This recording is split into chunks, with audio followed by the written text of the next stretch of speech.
Are we alone? Is Earth really the only planet with life, or is something else out there? Lifelong friends Calvin Parker, 19, and Charles Hixon, 42, spent as much time together as possible. One of their favorite ways to pass the time was fishing. There was nothing better than having a fishing pole in one hand and a drink in the other, and it should have been just another typical, relaxing evening for the two. But then something happened. Tale that's been told for more than 50 years. Did it happen? Something so terrifying that it would haunt one of them for the rest of his life. First at 10 is a story many people haven't heard, many people have heard, I should say, but not all of them believe. This is the story of a bizarre alien abduction. Still, nearly 50 years later, Calvin Parker is sticking to his story. He says he was abducted by something out of this world in Pascagoula back in the 70s. And with all the recent UFO sightings, our Shelby Myers wanted to check in on Parker. A mystery that lingered for years, and, at last, some answers. Charles, or Charlie Hixon, and Calvin Parker met in 1964 when Calvin was just 10 years old. He was friends with Eddie, Charlie's eldest son. Over time, Charlie became both a father figure and a close friend to Calvin. Calvin spent much of his childhood hanging out with the Hixon family until they moved 100 miles away to Pascagoula, Mississippi. Later, Calvin's father began taking fishing trips to Pascagoula, and they reconnected with Charlie. Soon after, Calvin began making the trips to Pascagoula on his own. In 1972, Eddie, Charlie's oldest son, left for Vietnam, and during these fishing trips, Calvin and Charlie grew even closer. In 1973, at 19 years old, Calvin was about to marry the love of his life, but wanted to save more money first. Charlie offered him a job in Pascagoula, and Calvin accepted. He moved into Eddie's old room and started working the same day. His fiancée stayed behind so they could save up for the wedding. Calvin and Charlie drove to and from work together every day. One evening after work, Charlie invited Calvin to go fishing. Calvin was hesitant, worried about the bugs, but Charlie assured him he had bug spray, so Calvin agreed. They left work at 5:45 p.m., climbed into Calvin's yellow station wagon, and headed toward Pascagoula River. It was late in the evening on October 11th, 1973, and the sky was clear, with not a single cloud in sight. They found a log to sit on, but moved around to different spots along the river, looking for the right place. Once they found it, they settled in and began fishing. Charlie was focused on catching a fish, while Calvin relaxed with a beer.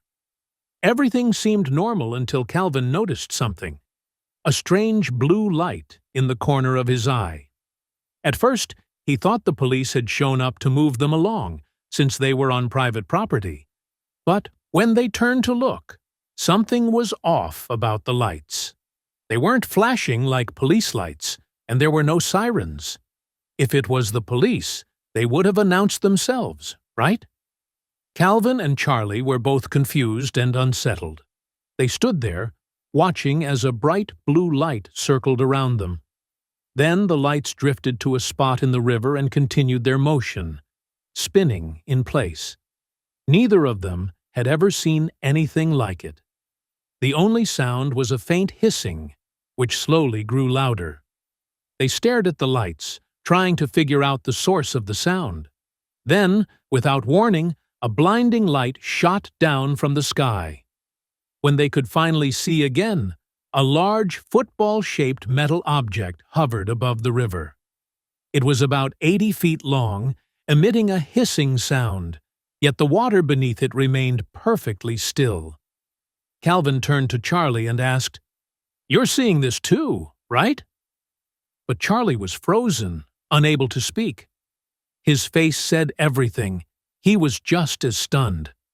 The object was real, right there in front of them. The craft hovered above them, and after what felt like an eternity, another blinding light burst from it, this time a sharp white that stung their eyes. Then 3 figures began to float off the ship. As they drew closer, Calvin and Charlie realized they weren't human. The beings were man-sized, but had small, bullet-shaped heads, broad shoulders, and no necks. Their skin was gray and wrinkled, so much so that it was hard to tell if they had eyes or where their eyes might have been. They had triangular noses, but no nostrils, and instead of 2 legs, they had 1 scrunched-up leg. These creatures stood about 5 feet tall, moving quickly toward the men, who were still frozen in fear. One of the beings reached Calvin, while the other 2 approached Charlie. The men were unable to move. One of the creatures raised its claw-like hand and touched Calvin. A sharp sting ran through him, followed by a numbing sensation. He believed he had been injected with something, perhaps a substance to calm them or make them defenseless. The same thing happened to Charlie, and then the beings lifted them off the ground. The creatures moved them toward the white light and floated up into it, disappearing inside the ship.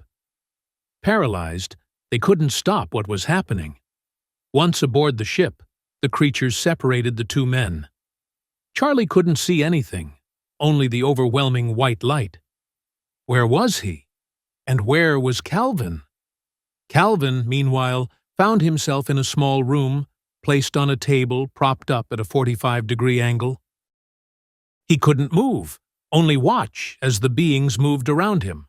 A tiny blue box hovered above him, drifting back and forth in his sight, pausing occasionally to click before continuing its motion. The box was about the size of a deck of cards. Then another being entered the room. It was similar in appearance to the others, gray skin, small in stature, but it had large brown eyes and appeared less wrinkled. It looked more human than the first 3, and it was slightly less intimidating. As Calvin watched, he heard the familiar buzzing hiss, and the creature spoke. "Don't be afraid." In another part of the ship, Charlie found himself in a similar predicament, paralyzed, and lying on what seemed like an examination table. The beings moved him around, placing him in different positions. A machine then began its examination. It was unlike anything he had ever encountered before. In his own words, "There ain't no way to describe it." It looked like an eye, like a big eye. It had some kind of attachment to it. It moved. It looked like a big eye, and then it went all over my body, up and down. And then they left me. The eye disappeared into the wall. He was then floated off the table and saw a dark patch ahead. His tackle box appeared, and there was Calvin. He had never seen Calvin so terrified. The being set Charlie down on the ground, and as soon as they let go, he collapsed face first into the dirt. He got up and walked over to Calvin. Together, they heard a buzzing sound, followed by a whoosh. The lights were gone. The night was completely still. It was just the 2 of them again. Suddenly, Charlie felt an odd sensation, like a radio signal had been switched on inside his head. A voice spoke, saying, "We are peaceful. We meant you no harm." He looked at Calvin, and there was something in his friend's expression that Charlie instantly recognized. Having spent time in Korea, Charlie was familiar with the look of shell shock. His young friend was in shock. Calvin screamed and collapsed to the ground. They sat together, uncertain of how much time had passed. They didn't understand what had happened or why they had been taken. All they knew for sure was that this was something they had to keep to themselves. No one, absolutely no one, would believe them. People would call them insane. So the 2 men hiked through the woods until they reached Calvin's car again, neither of them saying a word. The silence was finally broken when Charlie opened the car door. Glass was everywhere. every window had been shattered. To make matters worse, the car wouldn't start, even though it had been fine on the way to the river. Charlie searched through Calvin's car and found a bottle of liquor under the seat. He drank 3 shots and offered some to Calvin, who declined. Nothing could calm his nerves at that moment. They decided to contact the authorities. Charlie, being the older of the two, volunteered to make the call. Maybe, just maybe, they would believe him. They got back in the car and drove to a payphone. Charlie dialed Keeler Air Force Base, knowing the Air Force was supposed to handle situations like this. However, the woman who answered told him that the Air Force didn't deal with unidentified flying objects. She advised them to contact their local sheriff's department instead, which Charlie agreed to. But Calvin wasn't on board. Charlie had only had 2 drinks, but Calvin worried they'd just be laughed at. Nonetheless, Charlie insisted and made the call. The deputy on the other end was amused but told them to stay put. An officer would come to pick them up and take them to the station. Once there, the men were questioned separately and later placed together in an interrogation room. That room was bugged, and the officers could hear everything they said without them knowing. They expected the pair to break, but Charlie and Calvin never did. Both men were speaking over each other, clearly scared. "Sir?" Charlie was trying to reassure Calvin, who was terrified that if he told the police what had happened, the creatures would return.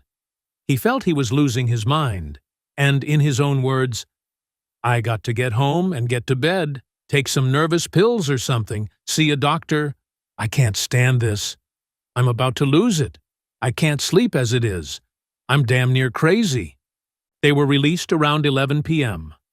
Before they left, Charlie made sure the sheriff kept things quiet. He didn't want the press catching wind of it. Once they got home, neither of them could sleep. The morning was quiet, too. Calvin wasn't sure if Charlie had told his wife about what had happened the night before. They drove to work together, and Charlie eventually broke the silence. He asked Calvin if they should get checked for any bacteria or radiation from the ship. Calvin told Charlie not to worry, insisting he just wanted to get back to work, back to normal, back to pretending it had never happened. But in reality, their lives had already been changed forever. Soon after, the story began to spread. Journalists somehow caught wind of the alien abduction, and the calls to the factory where they worked became non-stop. The constant ringing disrupted everything, and their boss ended up sending them to the police station. The sheriff then decided to take them to Keeler Air Force Base, the same place that had refused to help them the night they were taken. Upon arrival, men in radiation suits greeted Charlie and Calvin. They were led to a room where the two were examined. Once the examination was finished, they were declared free of radiation. But before they could even feel any relief, they were taken to another room, where 6 men waited. 5 were in military uniforms, and the 6th man, who did most of the talking, was dressed in black. The man in black had them sign a document, telling them it was important for their upcoming meeting, but the pair never received a copy of the paper. After that, the pair were approached by 2 psychiatrists who wanted to try hypnosis on them. At first, Calvin and Charlie were hesitant, but they eventually agreed to give it a shot. Charlie went first, and the session went smoothly. He told them the same story he had shared with the police. When it was Calvin's turn, however, things took a dark turn. He screamed and cried during his session, and it was clear something deeply traumatic had happened to him. The psychiatrist believed both men had experienced something real and unsettling. Afterward, they returned home, hoping to move on and live normal lives, at least initially. On the night of October 11th, 1973, the Pascagoula police received 50 phone calls, all from people who claimed to have seen something strange in the sky. One of those callers was Maria Blair. That night, she had been waiting near the Pascagoula River with her husband, not far from where Charlie and Calvin were taken. Her husband was supposed to leave on a boat for offshore work, but it was taking longer than expected. While they waited, her husband fell asleep. That's when she saw a strange blue light, identical to the one Calvin and Charlie had seen. There was one difference, though. This light moved back and forth across the sky, almost like it was tracing a pattern. She dismissed it, thinking she was just dreaming, and didn't tell her husband until the next morning, when she saw Calvin and Charlie's story all over the news. Her husband urged her to keep quiet, not wanting anyone to think she was crazy, and she did, for nearly 45 years. That is, until she read Calvin's book. After 4 decades, he was finally speaking out about his experience, and Maria felt it was time to share hers, too. She hoped her story would help others see that Calvin and Charlie were telling the truth. They weren't crazy, and neither was she. We were in a '69 GTO, waiting for the captain of the boat crew to arrive. He was supposed to go out on the boat. I noticed a blue light in the sky. Then I saw it start moving. It was following the riverbank, going a certain distance, then turning around and coming back. Then it just disappeared. I didn't see it again. It wasn't just Maria Blair and her husband, and it wasn't just October 11th. On October 7th, just 3 days before Charlie and Calvin were taken, another strange incident occurred. Sheriff Charles Delk was watching Colombo when he received a call around 8 p.m. Dispatch informed him that a woman had reported seeing a strange flying object with blue lights. Initially, he brushed it off as another bizarre call, but just a few minutes later, dispatch called again. The woman had reached out once more, sounding even more distressed than before. Reluctantly, Sheriff Delk got into his car and drove to her house. After a quick search of the area, he found nothing. He reassured her that they would look into the sighting and started to drive away. But before he could get far, something in the trees caught his attention. It was a large object, shaped like a spinning top, moving at about 25 miles per hour with flashing yellow lights. Sheriff Delk radioed dispatch, reporting the sighting and stating that he was following it. He trailed the object for 5 miles until it stopped above what looked like a power station.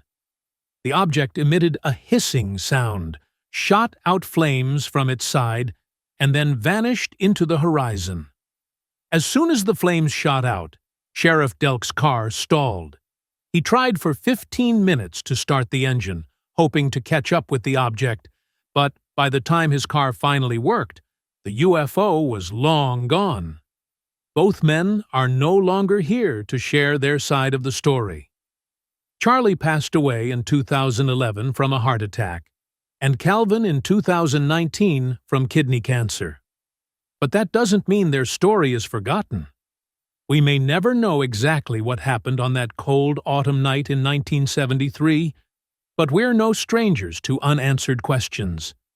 Their encounter wasn't the first, and it certainly won't be the last. Our planet is just a small thread in the vastness of the universe, and who knows, maybe there are others out there asking the same question we are. Are we truly alone? In 2018, the skies of California were the backdrop for an unusual and unexplained sighting.